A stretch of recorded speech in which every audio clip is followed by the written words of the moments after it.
Mesdames et messieurs, fidèles abonnés de la chaîne YouTube du Dr Jouillard, bonjour et bienvenue. Bienvenue à cette autre édition de Médecine et Tradition. Médecine et Tradition, c'est une idée originelle du Dr Jouillard avec la collaboration et le soutien de Vametra Cameroun, l'association pour la valorisation de la médecine traditionnelle au Cameroun. Nous sommes à Douala. Alors, aujourd'hui, nous allons parler des ovules. C'est avec le sourire aux lèvres que je vais devoir faire cette vidéo. Alors, c'est quoi les ovules? Lorsqu'on parle des ovules, on peut directement penser à l'ovulation. Oui, la dame a des ovaires qui portent des follicules qui vont grandir et devenir des ovules. Ces ovules vont être expulsés, pondus, pente ovulaire. Si il est fécondé par un spermatozoïde, on va appeler l'œuf. Ensuite, embryon, fœtus et bébé. Non, ce n'est pas de cet ovule que nous allons parler. Nous allons parler des ovules médicaments. Il en existe en pharmacie des ovules. Il existe en médecine traditionnelle des ovules. En pharmacie, les ovules, c'est pour nettoyer les mycoses, les bactéries au niveau du vagin en cas de perte blanche excessive et des odeurs désagréables. Il existe aussi un ovule, comme ça, en médecine traditionnelle, qui a pour rôle de nettoyer le vagin des pertes blanches, des odeurs et même de resserrer le vagin. D'accord? Mais l'ovule du Dr Jouillard est bien plus que ça. L'ovule du Dr Jouillard a pour but d'aller dégager ce qui est dans l'utérus, dans les trompes. Trompe bouchée, c'est l'ovule du Dr Jouillard qu'il faut utiliser. Fibrome, myome, kyste, c'est l'ovule du Dr Jouillard qu'il faut utiliser.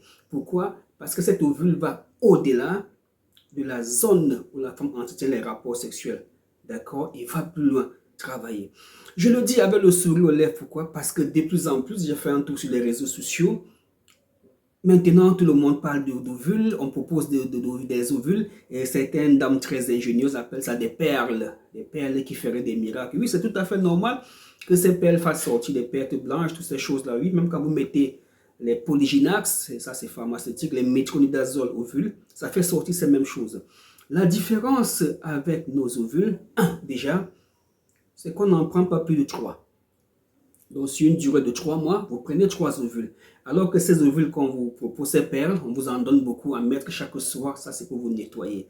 Alors, pour mieux vous expliquer cela, pour que vous ne puissiez plus tomber dans ces pièges où M. Jouillard propose des ovules comme ça, et associe encore avec d'autres remèdes, alors que là-bas, on ne propose que des perles qu'on va rouler avec les compresses, mettre là-bas et retirer, c'est nickel, ça nettoie. Oui, c'est bien beau, ça nettoie. Mais si vous avez des trompes bouchées, si vous avez des fibromes, si vous avez une endométrite, que vous avez soigné ça, laissé des débris d'endomètre dans votre utérus, pour faire sortir ces choses, il faut un produit capable de remonter tout le canal cervical et aller s'attaquer à cette saleté. Pour illustrer cela, je vais aller comme d'habitude sur ce schéma pour que vous puissiez bien comprendre. Parce que j'ai l'impression que les femmes aiment se lancer dans des choses sans comprendre. Ce n'est qu'au bon milieu qu'elles commencent encore à poser des questions et parfois je suis embêté. J'aime bien que dès le départ, qu'on se comprenne. Donc avant de vous lancer dans un traitement pour déboucher les trompes, comprenez exactement ce qu'on appelle trompes bouchées. Où sont situées vos trompes? Où est-ce que vos trompes sont bouchées? Comment est-ce qu'on va procéder pour les déboucher? Allez-vous boire un remède et les trompes vont se déboucher? Allez-vous purger et un trompe vont se déboucher? Je ne pense pas. Pour déboucher les trompes, il va falloir passer par où? C'est bouché par la voie vaginale. Alors, mesdames et messieurs, avant d'y aller, je vous montre les ovules. Voici les ovules de Dr Jouillard, ce ne sont pas des perles. Je reviens après cette explication.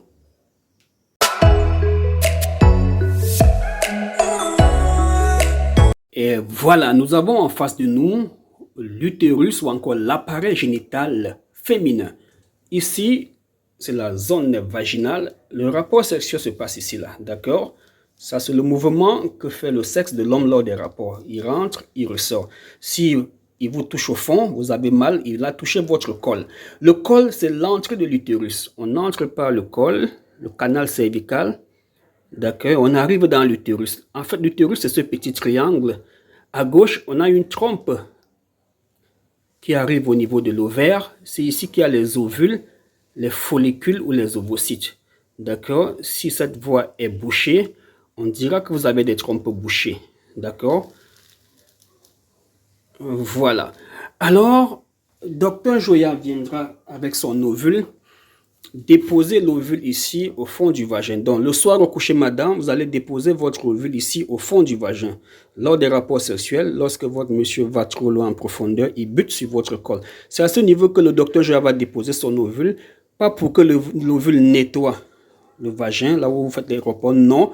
C'est pour que l'ovule, le liquide de l'ovule entre dans le canal cervical, arrive ici et trouve un fibrome, un myome, une endométrite, l'endométriose, parce que c'est ici leur siège.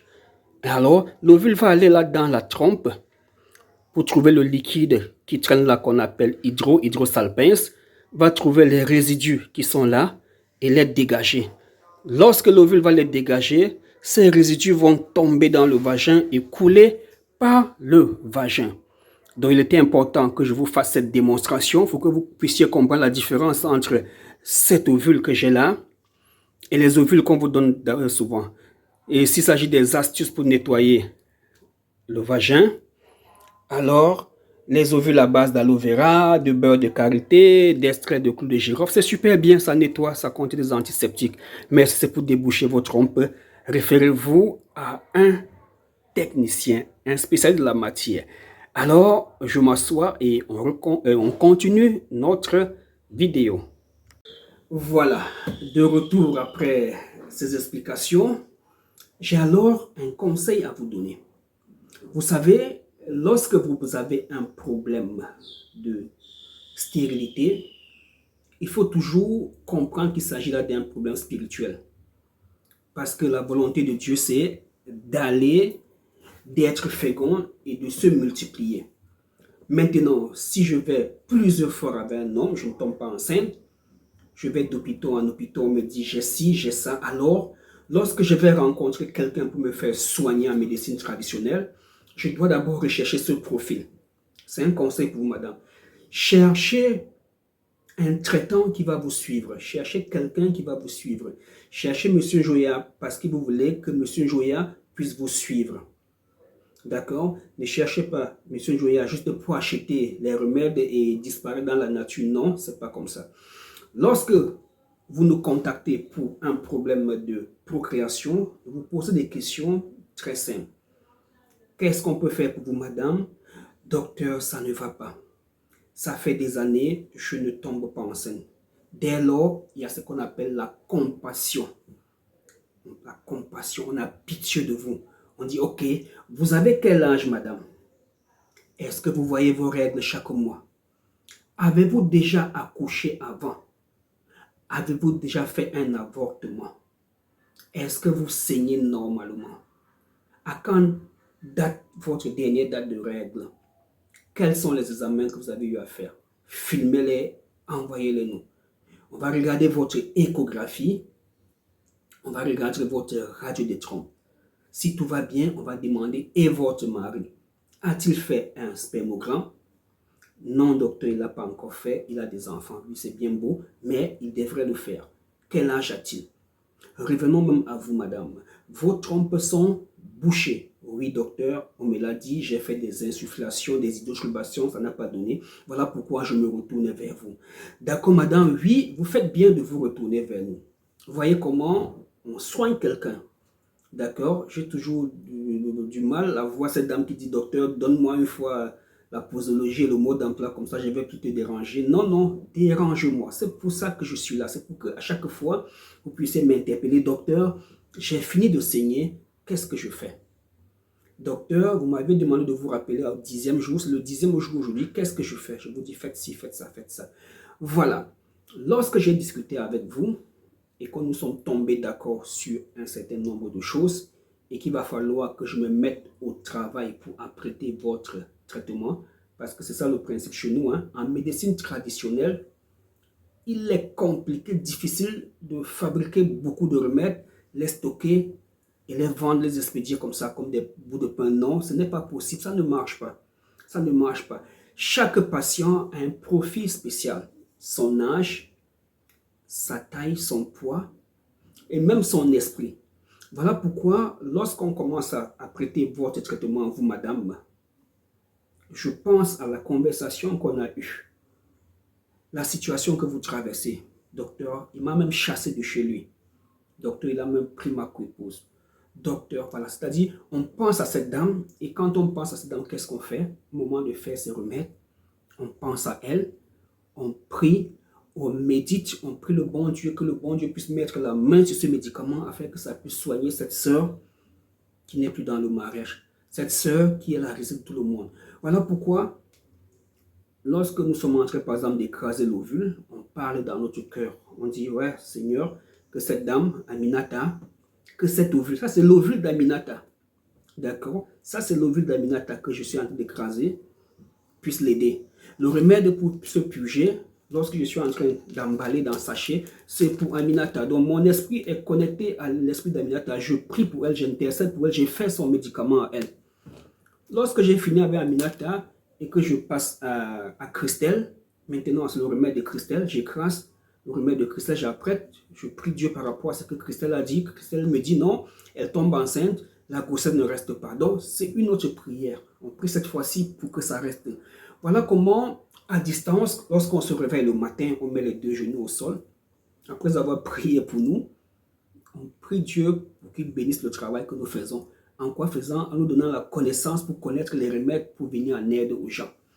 On prie Dieu pour que cette dame à qui on a envoyé le colis, que son colis arrive sans problème. On prie Dieu pour qu'elle reçoive son colis et qu'elle ait tout le temps nécessaire pour suivre son traitement, qu'elle n'ait pas un cas de deuil, d'empêchement ou bien de maladie. Nous prions Dieu même pour celles qui cherchent des solutions à venir vers nous essayer, et nous prions même Dieu pour qu'il fasse directement un miracle pour que les femmes puissent se guérir sans même venir prendre le traitement. Donc chaque fois que vous allez vous retrouver dans l'une de mes vidéos, il ne faut pas regarder peut-être mon jeune âge et voir qu'il y a déjà trop d'arnaqueurs dehors, non. Soyez concentrés, essayez aussi et vous ne serez pas déçus. Donc les ovules, c'est ça. Ces ovules, c'est déjà pour 3 personnes. On ne fait pas les ovules pour les garder, pour les vendre, non.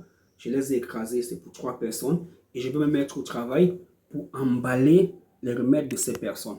On peut voir, c'est déjà là. Et il y a d'autres un peu plus loin là-bas, à côté de l'ordinateur, qui ne sont pas encore étiquetés.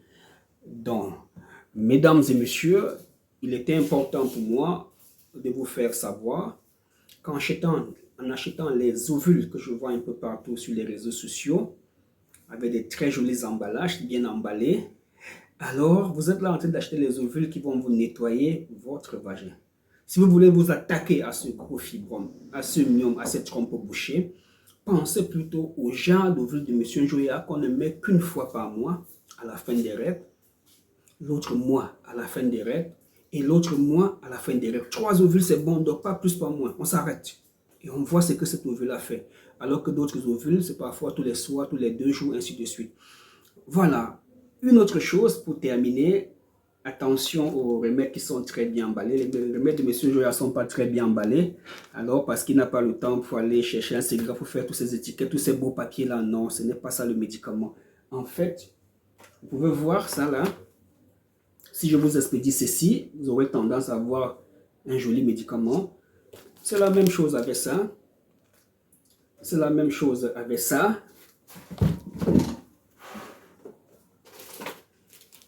Et c'est la même chose avec ça. Je peux vous envoyer ce sachet. D'accord? Ne regardez pas comme c'est emballé comme ça. Dit, ouais, c'est encore quoi ça? C'est ça qui me laisse à ce prix-là. Non. L'essentiel, c'est la poudre qui est à l'intérieur. C'est pas cette jolie bouteille, ce grand papier cartonné ou ce petit sachet.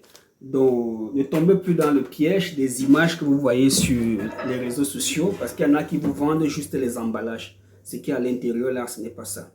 Mesdames et messieurs, il était important pour moi de faire encore cette vidéo pour éclairer votre lanterne.